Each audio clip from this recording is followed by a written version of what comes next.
Ladies and gentlemen, hi, it's David Ruff, and I'm coming to you from Toronto, Canada, and we're talking about civil unrest today. It is a massive problem. It's going to be happening in half the countries of the world. And how does this affect you, your real estate, your property, your jobs, your family? That's what we're going to be talking about today.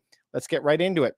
If we jump down into the article of the day, I want you to go look this up if you feel like you would like to. You can go to businessinsider.com. The risk of civil unrest surging in more of half of the world's countries.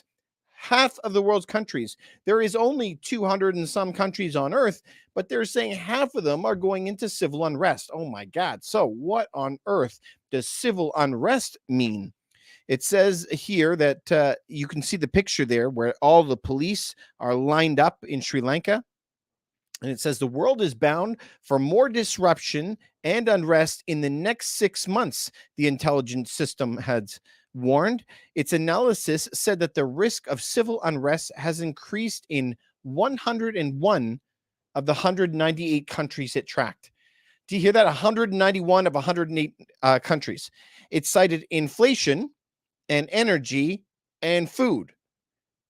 All the crises linked to the war in Ukraine as key factors. It's talking about energy, food, and inflation. And regardless of where you are, regardless of whatever country that you're in, those three things are affecting you no matter where you live. It doesn't really matter where. Now, some countries, the inflation hit faster.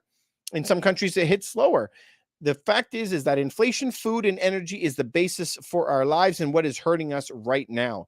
And if you take away inflation, that is just a monetary phenomenon.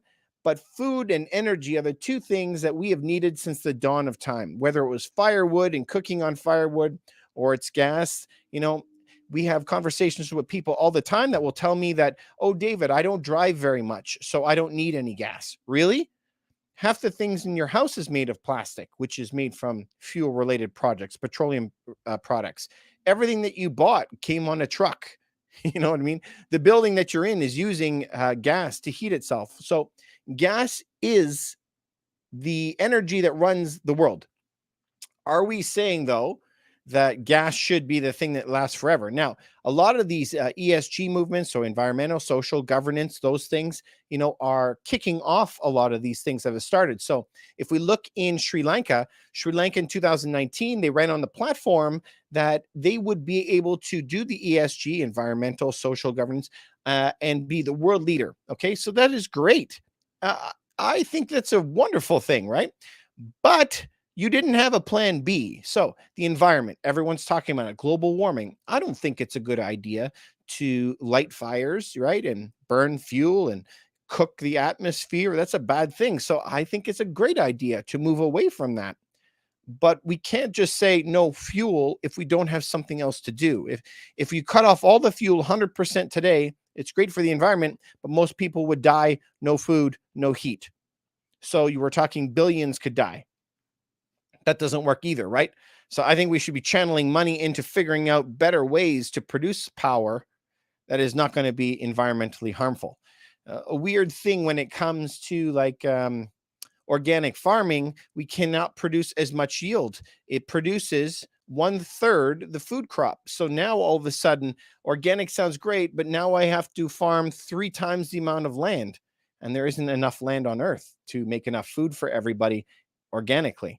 So it just kind of bends my brain a little bit. Every time that I find that we can find a solution, it creates all these other headaches. So it's not simple. It's very dynamic. There's a lot of issues that we have to deal with, right? And so that picture in Sri Lanka, if we go and look at it, that picture that was here, right? Sri Lanka started this in 2019, and within, what was it? I think they were elected in 2020. Within 2 years, the whole country has collapsed. They cannot pay their debts. They cannot have food. They have zero food, zero fuel. And anybody knows that those things, when you put that together, that is a recipe for absolute disaster. And a lot of other countries are barreling towards that right now. So, man, we got a lot of work to do, right? Tons of work to do.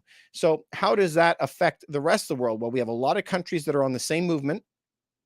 When that happens and country after country gets smacked down, Once we have more and more smackdowns in all these different countries, housing markets are going to fall. And housing markets are generally the biggest market in these countries. Why is it such a big market? They're the most expensive item that you're going to buy in your life.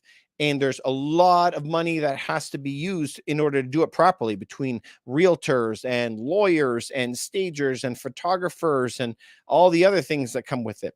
Graphic designers and web builders for it. It generates a lot of cash. And so when that market tumbles, I mean, everything else is going to be tumbling too.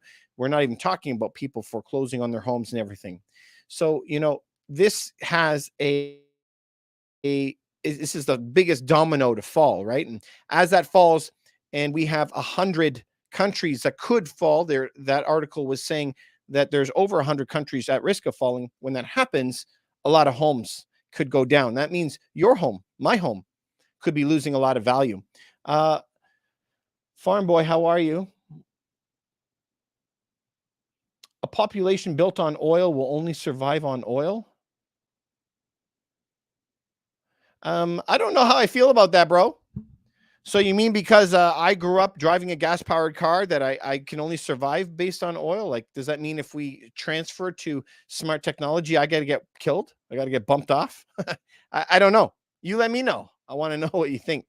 Um, there's a lot of things that are happening in real estate these days, and we want to keep on top of it. I am putting myself out there and I'm going to have to eat my own shirt, man, if I'm wrong. There's a lot of people saying September, October, November, and they're out there with their pom poms. Give me an A, give me an R. Like they're super excited, right? Real estate's going to be amazing. And I'm like, I don't think so. I don't see what they're seeing. Every time that they say that it's going to be going good, it's because of something that they have seen in the history books. Well, every September things get better. Every August, the stock market goes down. Okay, well, this isn't every September. Okay, this is a different September, man. There's a massive war, massive shortages, and the global supply lines are breaking down.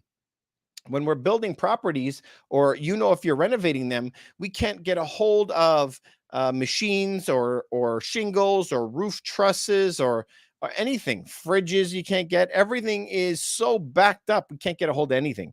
So we have a lot of problems that are happening right now. So I think the real estate market will continue to go down. It's not a popular opinion. Not everyone agrees with that, but I think that's the way it is.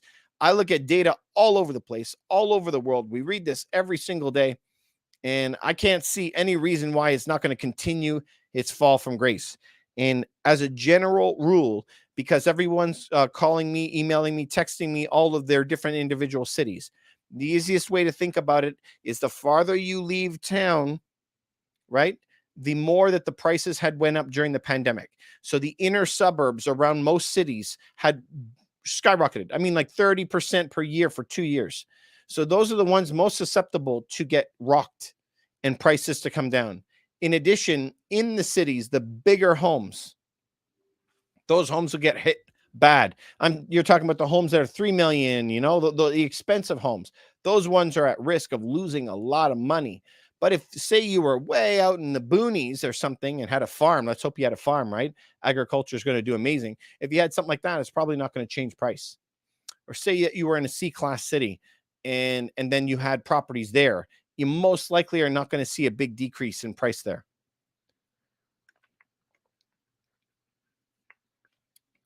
Melnya, how are you, buddy? Melnya? I think that's how to say it. Tell me if I said it right. Hopefully. Thanks very much for coming on. If you have any questions on YouTube, if you have any questions on TikTok, you can fire them away. So listen, you guys, civil unrest is a massive problem. It's going to be coming for you, whether you like it or not. It's going to affect your jobs. If countries collapse, obviously you're not going to have a job anymore, which means that you're not going to be able to get your food or energy anymore, which means you're not going to be able to pay your bills, which means you're going to lose your house. It's just like negative doom loop as things keep dropping, right? So you have to be careful. You have to be very, very careful. But if you have a bigger house in the inner suburbs, or you have a bigger house in a city, it's something that you should be thinking about selling as the prices continue to slide down, and then pick it up a year from now at much discounted prices. This fall, there are tens of thousands of Canadians that are running into their trigger rates, and the trigger rates are going to be affecting the United States to the tune of hundreds of thousands per month. And once that hits, we could be seeing a foreclosure like we haven't seen since back in 2009. So I think that we're into some really really touchy times. I think you got to be very, very careful. Think of unloading something like that and focus on getting your skill set sharp. Start reading books, man. Start reading fun books. This is the book that I read the last on Tom Wheelwright. Read your books, get your mind straight, open a business, start investing into things like gold and silver. Silver is so cheap right now. So cheap right now. Anyway, remember to like, subscribe, follow me. Let me know if you like this stuff. I'll keep making videos about it. And if you don't, let me know as well.